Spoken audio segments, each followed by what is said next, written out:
We are live. Hello world. I don't know how many people are watching. Might give them a few seconds. I think you have to give it a few minutes, don't you? Yeah, you might give it a few minutes for people to log in. But anyway, hello. Long time no see. We've had a bit of a, what is it when you call it that you've had a bit of a break? A sabbatical. Sabbatical. Yeah. We've had a bit of a sabbatical for a while. So much so that Ant has completely transformed into somebody else. Yeah, sorry, I know you keep asking us when's the next Cat Try chat. We are coming back soon. We've just been really busy with everything, going nuts at challenging event and training ridiculously hard as always, but we promise we will be back. But we've got a special Cat Try chat because I'm with the amazing Andy McGee. I'm not too sure about that one. Well, Andy is going to tell us all about his crazy epic adventure. So make sure you put any questions for Andy in the comments and we will answer them. The weirder the question, the better. Put him on the spot. And another reason why we've got Andy in, because Andy's also talking at the Triathlon Festival. So remind me at the end, I must tell them more about the Triathlon Festival. Of course they will do that. So let's jump straight in it. We normally start with what you've been up to over the past week. Okay. And you've had a pretty traumatic week, haven't you? Well, yeah. Day 6 of the event of the challenge, I got a nice little hernia popped out, so I've had to pop to the Nuffield to get it repaired. So at the moment, I'm walking a bit like I've had a bit of an accident in my pants. So you basically, your challenge ruined you so much so your insides popped out. Yeah, sort of. Yeah, I got a femoral hernia, so it was a day thing I had to do in the Nuffield. So yeah, I've had that repaired, so it's a bit sore at the moment. Okay, so in and out in the day? In and out in the day, they were really good actually. Nuffield, nice and posh then. Well, do you know what? Yeah. I had to get it sorted pretty quick. No NHS for you. All right, cool. So lots of R&R? Yeah, I've done nothing pretty much. I've got back in October and I've been just spinning and letting my legs tick over a little bit. Mm-hmm. Not been able to do that much, but now it's repaired. It's just 4 to 6 weeks of doing pretty much nothing. Nice. Repairing, but I think I need it anyway. Liz says, ouch. Was it ouch? Could you feel a hernia? Yeah. Was it just it's bulge and you try and put it all back in? Yeah. I'm all right. Yeah. What I did actually, so who asked the question? Liz. Oh, Liz. She said, okay. Ouch. Yeah, Liz. Basically, got to day 6, it popped out. I had to sort of massage it in. Sort of laid back, flicked it back in. But because where it was sitting on the crease of my leg, when I was riding, I could always feel it. But yeah, I'm lucky it didn't twist or anything like that. So yeah. Yeah. Well, and this is the point where the boys normally forget to ask me what I've been up to this week. What have you been up to then? Oh, well, we've had such an exciting week. Challenging events is growing so fast that we're trying to keep up as best as we can, and we've actually got a proper member of the team. What, your first staff Our member? first actual staff member. That's incredible. That's not family or a friend that we've conned into helping us. So we are really, really excited to welcome Sam to the team. So it's so exciting. So yeah, so we're growing. I've done a little bit of training this week. Yeah, you're running now. You coming up? What's coming up? Tell me what's coming up. Marathon training. Nice one. I was supposed to be doing Worthing Half at the weekend, but Storm, what's she called? Kira, whatever. Has ruined those plans, so it's been cancelled. So unfortunately, no half marathon for me. So if anyone wants to go and do a 15-mile run on tomorrow at 6 a.m, put in the comments and we'll go for a run. You can't obviously with a hernia. No, I'm actually gutted. Actually, my other half's getting a bit sort of feisty with me at the moment because obviously, well, you think you can actually sort of have the operation and then crack on, but are you a bad patient? Oh, terrible, yeah, terrible. I think she hates me at the moment. In a nice way. Only because you left her to go from Morocco to handball, causing her kittens all the way. Yeah, yeah, it's pretty wild actually. Right, so we're going to jump straight in. So put questions for Andy in the comments. A lot of people will watch this back as well, so we'll keep an eye on it, and then you can answer them. answer them later. And Matt or Terry, if you're watching, can you put a link through to what's the page that you want people to look at for your whole tour? They can look at Le Tour, so letourdu.co.uk. Yeah, so if one of the lot can put in the link for me, because it'd be very rude if I get on my phone now. Yeah, don't do So that. let's start from the very, very beginning, really briefly. What was it? What was it? I think it was cropped up. It cropped up. I think some of you might have done Zofingen. Do you? Zofingen, so Yeah. that is a duathlon. Yeah, So basically. our lot should know that a duathlon is a run by run. Yeah, run by run. And Zofingen is basically the duathlon version of the long distance world championships. And it consists of a 10k run, 150k on a bike. Oh no, thank you. And then another 30k run off the bike. Now, obviously, it's not a triathlon. Sorry, it's not a triathlon or an Ironman, but it's extremely lumpy. I work in time. How long does that take? Time, roughly my age, they were coming in between 7 and 8 hours. That's a whole day's work. Yeah. Right. It's long. Okay. It's long. So, yeah, extremely hilly. So that's what makes it really challenging. Oh, you've had lots of faces that have popped up then. It's long. So basically, Ironman without the swim, you keep dry, but it's running instead. Yeah. So I think Zofingen basically is 2 laps of 5k. So you're going to have a massive hill twice. And then you've got three laps of a 50k course. And it is pretty mountainous. Not huge mountains, but they're definitely not hills. And then you have 3 laps of a 10k course at the end. And yeah, it's not great. I mean, I think it was Emma Pooley did it. Incredible athlete. She did it, and basically, she was walking up the hills. Right. Okay. So you did this crazy long duathlon. Yeah. And finished it, and then I just thought that I wanted to really pay it forward. So it goes back to a lot of history, this really. But in 2015, cut this really, really short, but 2015, my son nearly died of an asthma attack, and I wanted to pay it forward to the hospital.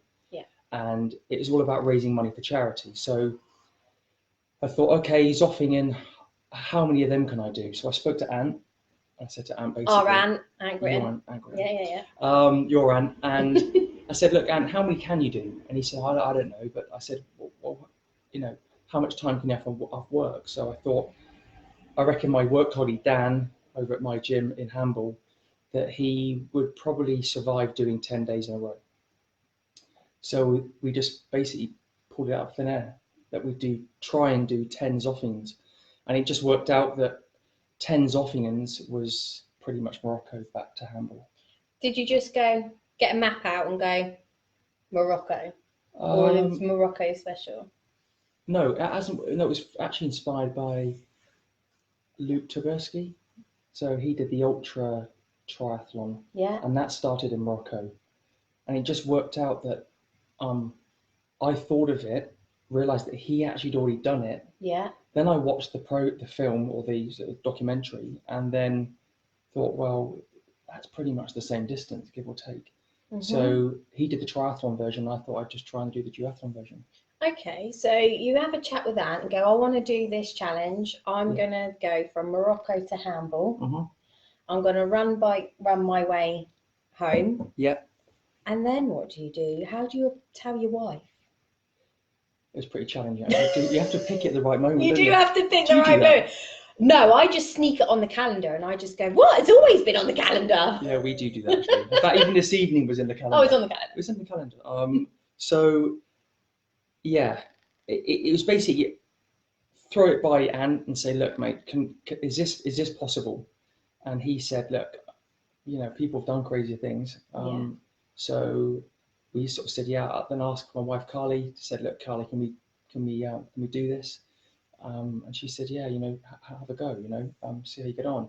And then the main thing really was to do the GB age group stuff. Yeah. Which obviously you've been involved heavily. And once that finished through that season is basically switch fire completely into trying to see if I can cope with the time needed basically to do Yeah. what I was needed to do. So you've gone from trying to be the fastest for the GBH group Trying to stuff, be fastest, yeah. then to going, I need to go long. Yeah. So the focus changed from being really fast, but then to trying to go as long as I can. Yeah. Okay. So you get the go ahead. Yeah, get the go ahead. And to be honest with you, the trickiest conversation I had was, how are we going to fuel it? Yeah.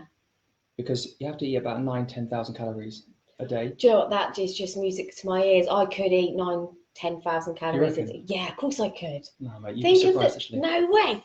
I bet you, like Liz, come on. We could so eat 10,000 calories a day.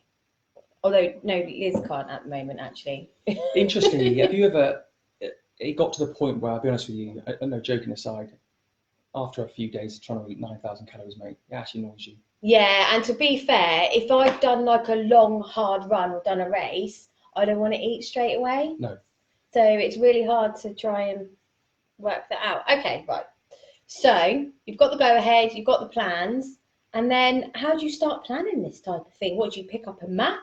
How do you work out where you're gonna go? Yeah. Do you drive? Do you take your bike? So basically, if you ever try this at all, don't take 2 camper vans and a van and 5 random people with you. Right. Okay. It's not tested, but we took 2 vans. Just rest assured that 10 became 9 very quickly. It's not possible. It's actually not possible to get from Hamble to Morocco in 2 days. Right. That's So your journey to the start line as such took a lot longer than you expected. It took about 2.25 days. Mm-hmm. When we got down there. It quickly became evident that some of the team weren't equipped for this type of thing. So did you plan on taking somebody to be with you doing the running and the biking to support you? Yeah. So that was supplied. That was sort of came. That sort of fell on. And you didn't know that person? No, not Not in advance. Okay. No. And then you had a sports therapist. Yeah, to look after your body. Sports therapist, and then had 2 videographers to record the whole lot. Gosh, right, little film star. Yeah. So, that hasn't been made yet. One day they'll bring that out. So it quickly turned into, if I was to be perfectly frank, it became a battle of attrition and time, and there was no time to breathe. Right. I mean, we got down there, it was change direction, and it was basically pepper potting through the whole lot. So you knew you had to run, is this right, a half marathon in 22k. 22k in the morning, and then your bike was about 150k. 150k. Yeah. And sorry, then 160k. Sorry. 160k. Don't get it 100 wrong. miles. Don't get that. And then you finished it off with another half marathon run after? Yeah. Every day? Yeah. And we managed to do that for 9 days. Wow. That's long. Yeah. And that's pretty. And some of the days were like 12, 13 hours. 13 hours. The problem you've got is when you do that, it's not really day one, although it was really hard. I've got to admit that. Going from Morocco, not a problem, obviously, because you're sort of there and you're flicking straight out. The southern Spain. Yeah. In fact, I'd say all of Spain, but southern Spain, unbelievable. What was tough about southern Spain? Just the heat. So the heat, obviously, we've gone in October, so it's fine. In regards of, we were sensible about the month that we were going to go in. Yeah. But it's still warm. Yeah. And obviously you're going through valleys over mountains, and it's still really hot. Mm-hmm. And although it was really windy in Tarifa, which is the south, when you were flicking straight up, give it, 20, 30 k's in, there's no wind. Right. So you're just going through olive field. I think I spent 4 days of olive fields. That's it, because it's just going straight through. Yeah. And to be honest, the first run, the first day's run, the finishing run on the second day, that was a bit of a nightmare. Really? Because some of you've been to Spain before. It's a beautiful country, but it's very third world in certain elements. Really? It's very rural, very, very big. Really rural, not Yeah. much going on. No. And they use dogs as CCTV cameras. Oh. Did you get chased by some? Yeah. And well, were they scary? Yeah, and I'm terrified of dogs. Oh no! Well, no, I'm not terrified of dogs. I mean, I like dogs, but when they're feral dogs coming flying at you, there's not just one. There's 10 of them. I can relate. Yeah, you can. Yeah, I can relate. Go on, give me a story. When I went out to Cozumel in Mexico and did the triathlon out there, we slummed it because when for GB age group stuff, if you stay in a team hotel, it's ridiculously expensive, isn't it? I confirm that then. Yeah. So we found an Airbnb, and it was this lovely house, but it was in the middle of the residential area. And with a friend, we cycled to the supermarket and we cycled back, and I was slightly ahead of him, and all I could hear is, and he's like, hurry up! Pack of chihuahuas. Really? Chasing him. It's like, open the gate. I'm like, no, I'm not opening the gate. They're coming here. Yeah. There's a whole pack of Mexican chihuahuas after him. Anyway, funny story. No, it's shocking. It's actually shocking now. So did that put you off a bit? Oh yeah, absolutely. And also sort of going alongside that is this is fast forwarding a little bit, that basically unless you've got a very, very switched on team, it's almost impossible to follow you, because it's right me doing that, but someone's got to follow you to do a half marathon and you're running it. Right. So I tried to average doing the half marathons. In fact, I pretty much nailed most of them in 2 hours. Yeah. So doing a 2-hour half marathon, but they have to follow you. Right. So they're trying to keep themselves awake. So you stop off, you eat, and then you're going to get ready for the bike. Yeah. But then they've got to follow you on the bike for 100 miles. Yeah. Then you've got to get off that, and then you're straight back on for another half marathon. Yeah. So they were really struggling a lot. And had they done anything like this before? No. No. I mean, the guy I went with, the athlete I went with, the athlete I went with, I mean, he's a much better athlete than I am. Which is what you want, to be fair. If you're doing this challenge, you want someone that's there to support you. So if it's like terribly windy, you might be able to draft off them and stuff. So you would want someone there that you're not having to drag around. Yeah, but it soon switched fire. As soon as it's a difference between being a really fast. I thought one thing I would say is difference between being a really fast athlete and one that can actually, or take away the athlete, just a human being that can actually battle fatigue. Yeah. A hunger. So what does your body go through? Say like you hear hitting the wall. It's never happened to me. I don't ever run long enough for that to ever happen to me. You're doing a marathon. Yeah. You're going to hit the wall eventually, aren't you? I don't know. I've done one marathon and I trained up to 5.5 miles because I just got bored. It's quite boring. But what happens to your body when you start I think to get tired? If you rewind back to the training, it's all about practicing eating food. Right. So, you're Anne. No, my coach Anne. He would set the training programs out, and then I would have get good guidance from my nutritionist at my place over in Hamble, and we pretty much figured out, well, not rocket science, that you've got to eat with full stomach. So basically, I would do something like, Anne would program me to do an hour's run in the morning, an hour run in the evening. So in the evening, what I would do is I would eat my roast dinner, for example, and then go running on a roast dinner.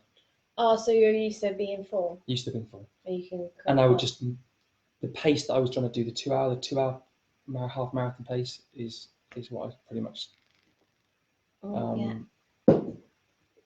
is what I pretty much stuck at. Nice. So it's just a question of eating, and you don't hit the wall. Right.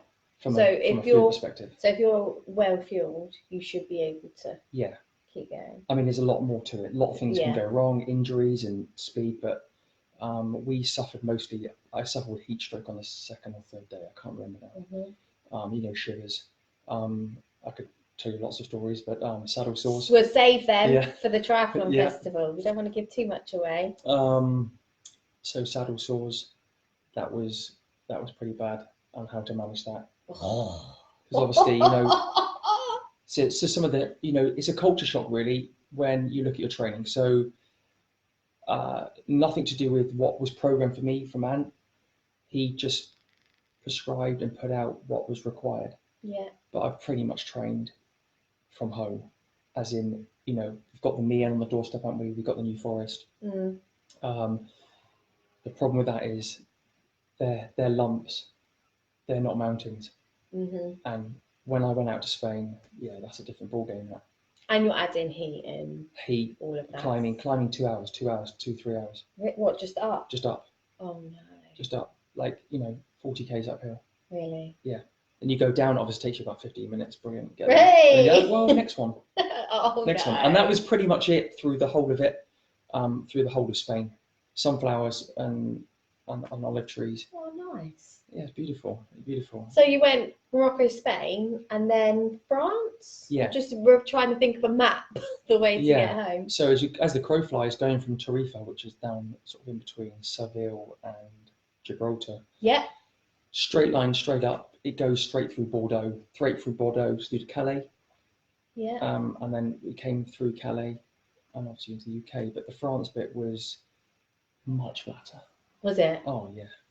And the wind direction change. Interestingly, I was told that you're going in the right direction because the wind goes from south to north. Oh, it's like doing Land's End to John O'Groats or John O'Groats to Land's End. Apparently it's easy going Land's End to John O'Groats, but in my mind that's going uphill because you're going up the country. But the prevailing winds. Yeah, but we didn't get prevailing winds. That didn't happen. I'm sorry. Until about, I think day I think it was like day 7 or something. That was incredible because it's so flat. Northern France is nothing compared to, you know, southern Spain, and the wind changed. Yeah. And the roads, there's just nothing on the roads. I mean, the difference between here and there, massive in sort of relation to the etiquette of drivers. Yeah, they don't. Europeans, they don't mind cyclists, No, do they don't. Well, they beep you. Interestingly, you think, what have I done? over here you get a beep where Yeah. they're kicking off with you. Over there, they give you a beep to say, "Hi, I'm behind you." You know. Oh, nice, Yeah, nice. So then, ferry to Dover. Train. Train, right? Yeah. Yeah, got the train because it's 35 minutes, isn't it? Yeah. So we basically loaded up, got on the train, got off the train, and then Folkestone. Yeah. And interestingly, from Folkestone back home, it's an ultra duathlon. So so did you do that in one day? One day, yeah. One day to get home. Yeah. And did you have anyone join you on that last little bit? Yeah, DHC, so my cycling team. So your cycling team met you? Well, I say cycling team, 2 of them, the rest of them slack. Oh, come on. After you shopping. So 2 of them that like you. Yeah. I've got 2 that like me, yeah. No, we got 2, and then we floated back. What was that like, cycling with people that you know and your friends, and on your last day? On the last day, it was really emotional. Was it? Yeah. Again, stories will come more like, you know, the Triathlon Festival and the London Tri Festival, but basically I was under eating. I'd lost a shed load of weight. I'd gone from 78, 79 down to just under 74. I did look a bit ill, and just cycling down there, I pretty much, totally scared, really. Really? Yeah, because you're used to Europe, and you're tired, and you lost a lot of weight. Yeah. I wasn't eating what I was supposed to, and the thing is, they always say at the end of an expedition or something like that, it's the end where all the accidents happen. Oh. So they used to say that when I was in the army. You said, keep concentrating right to the end. And I was so tired with it all. I just wanted to go home. Really? Yeah. We have 4 kids, you know. Why? Oh. But yeah. But you did. Yeah. You ran into handball. And there was lots of people there to meet you. There was, yeah. And what was that like? That was amazing, yeah. Yeah. Yeah. It all felt worth it. Good. At the end, and the home that evening was a bit interesting. Did you just want to sleep? Well, interestingly, your legs still want to go round and round. Really? Yeah. Oh no. So like, you know, you sleep at night, but you just want to twitch because you're used to doing it. But no, it was. Now, what was the next morning like when you woke up? You'd done your challenge, and what were you going to do? What did you do? Well, interestingly, thank God, Dan, my work colleague, he actually said he'd cover me. But what I was supposed to You were do supposed to go to work the next day? next day was work. Oh. Next day was work, shift at work. Not the best of ideas? No, not the best of ideas at all, mate. That was shocking. But yeah, he covered me, so I had a day off, and then he was back into work. Really? Yeah. And what were the legs like, apart from hernia? Uh, Were you achy? yeah, not really, no. I mean, the achiness went. I mean, it sounds like I'm like a lunatic and it didn't hurt, but I didn't have any soreness at all. Do you think that's because you trained well for it? You had Yeah. your sports therapist looking after your body? Yeah, it was definitely the way Ant coached it. I was doing a lot. I don't know if some of you used like Training Peaks. Yeah. But my Training Peaks, my training stress score was managed quite well. So I pretty much knew what was going to happen. I mean, you can't train to do 2,880 TSS in 9 days, but you definitely can do in How many hours were you doing roughly in the lead up? well, including gym, Yeah. probably 20. 20 hours a week? Yeah. Wow. But then that's like Ironman training, I guess. Some people would go up to that. Me, that's like a part-time job. Yeah. On top of your... But you've been there before, you've been there before. Yeah, Not 20 hours a week, 20 hours a no way. 20 hours, yeah, I'd say 20 hours a week. I mean, some of the, yeah. But then, to be fair, not everyone runs all the way from Morocco to Hamburg. No. So I guess you're going to have to do something a little bit out of the normal to be able to cope with the actual challenge, aren't you? Yeah, it was incredible. Yeah. The whole lot. Right. I said to you, didn't I? I said, if we've got half an hour, I don't want to go over half an hour, but we are really cracking on the time. So we've got a couple minutes left. I want the 3 highlights. 3 highlights. Day 3, an eagle flew over my head. Wow. And it must have been about 11 meters wide. Do you reckon he was circling thinking, No, got one here, got one here? 2 on, 2, and the videographer didn't even get it. It was shocking. You need a new videographer. Next, just the going down the mountains. Wow. The scenery. The scenery. And the last one was coming into Hamble. Yeah, because I watched it live on Facebook, and it looked brilliant. There was about 100 people there. Yeah, it looked really good.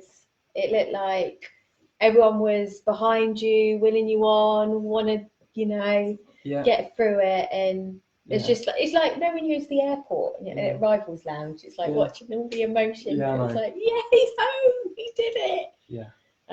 So yeah, got eagle scenery. And coming home. That was 3 amazing. worst bits. 3 worst bits. Saddle sores. Don't we want to go down that route, do we? 3 worst bits. I would say, and I can, back this up massively, was realizing that I wasn't just managing me, I was managing other people. Yeah. And their survival. Some bad stuff happened out there. And when you know that you've got to do the challenge yourself, and you've got to try and help other people to get through that as well with you. Yeah. I think that was the only real bad thing that happened out there, really. But again, we'll talk about that another time. Yeah. And so all we can say is choosing the team. Choosing the team, yeah. And do you know what? There was a lot of anger when I got back, reference it, but when I look back now, I think it's not just, it is choosing the team for sure. Yeah. It's just life skills, and I understand that we're all different people. Yeah. And people cope with things differently. And I've done 14 years in the British Army. I've done tours and done lots of bits and bobs in the world, and I always managed to cope with it. Just. So that was one. I'd probably say coming back into England. Really? Yeah. I mean, the half marathon bit in the UK, getting through that was fine. Getting on the bike, I know I was with my DHE mates, but you just realise actually how aggressive the drivers are over here. Obviously, there's some nice people, but probably coming into the UK. Yeah. And riding the bike, like I love the UK, but riding the bike over the UK. And the drive down there. The drive down there. Yeah. Definitely not. Definitely the drive down, because we only had so a team of 6, we only had 4 drivers. So I had to drive all the way down. Well, you needed to be resting, not driving all the way down. So driving down. So driving down there, I'd say, you know, team challenges, Yeah. emotions, and yeah. So really, it's not just necessarily the challenge of physically doing the run, bike, run. The challenge, it almost itself, is the other things that go around the run, bike, because you could run, bike, run all day long. Well, you couldn't, but you probably could. But it's the logistics, the planning, the how we're getting to A to B, the people that you're with, and they, you know, they need to realise what they're there for. They're, you know, in this challenge with you, for you.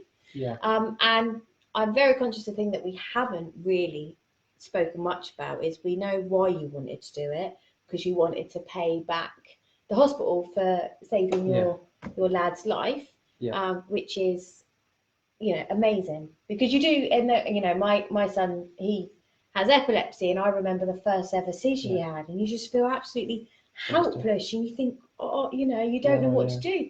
So by doing this challenge, you kind of, I guess, are feeling like you're doing something to give back.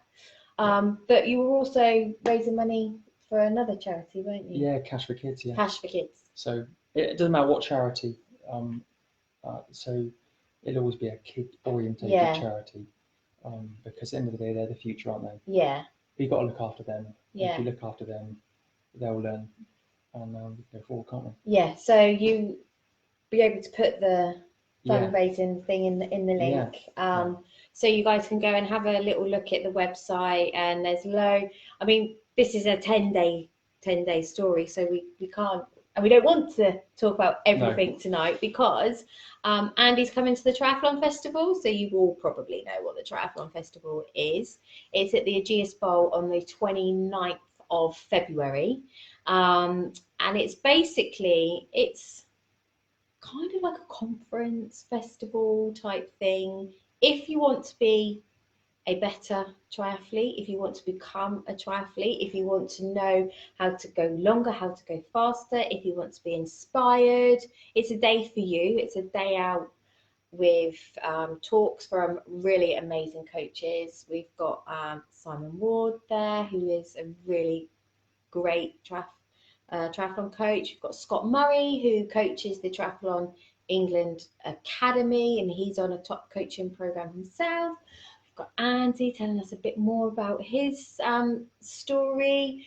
We've got Andy Lewis, who is the Paralympian gold medalist, and there's so much going on. We've got physio giving you a decent talk about injuries, and then we've got brands coming to showcase their stuff. You've got Four Eyes, Power Beaters, Lamar helmets, compared to last wetsuits, all sorts. So you came last year, didn't you? Yeah, it's really good. Yeah, the feedback we got last year was like, wow, this is great. I learned so much, and we didn't realise that people would actually stay all day, and because all the talks were like really interesting, people didn't move out their seats. So we want people to move out of their seats this time. So we've got, before the Triathlon Festival opens, a little run, bike, run. So we've got a go try, and it'll be one lap of the cricket ground, and then a 10k bike, and then a lap of the cricket ground at 8 o'clock. So you can get your training in. There's no excuses. And then we've got you can't, because you're recovering from hernia.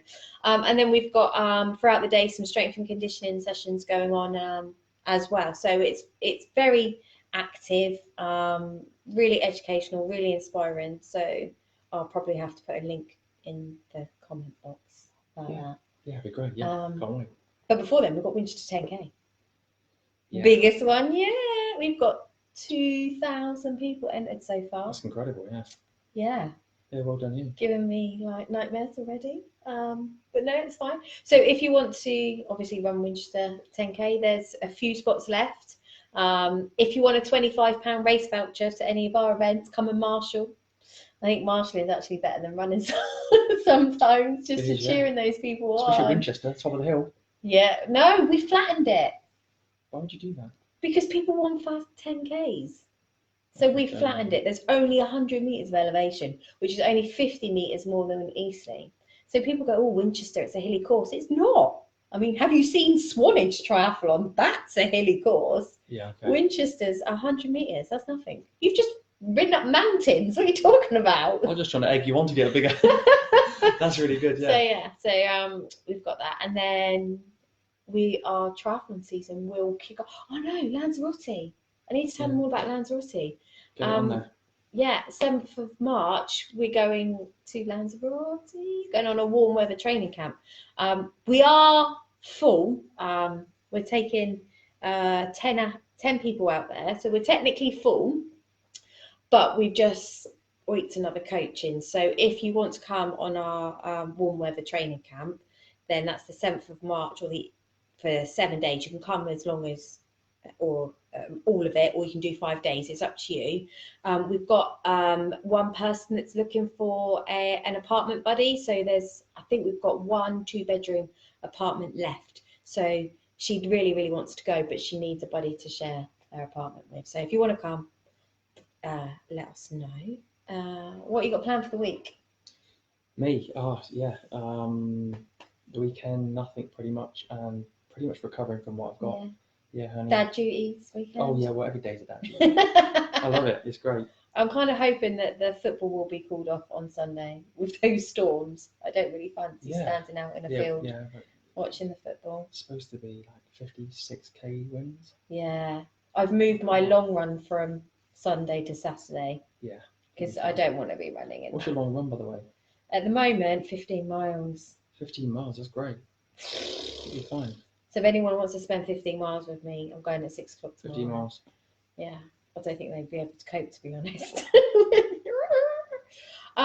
Cool. Right, thanks everybody. We'll see you later.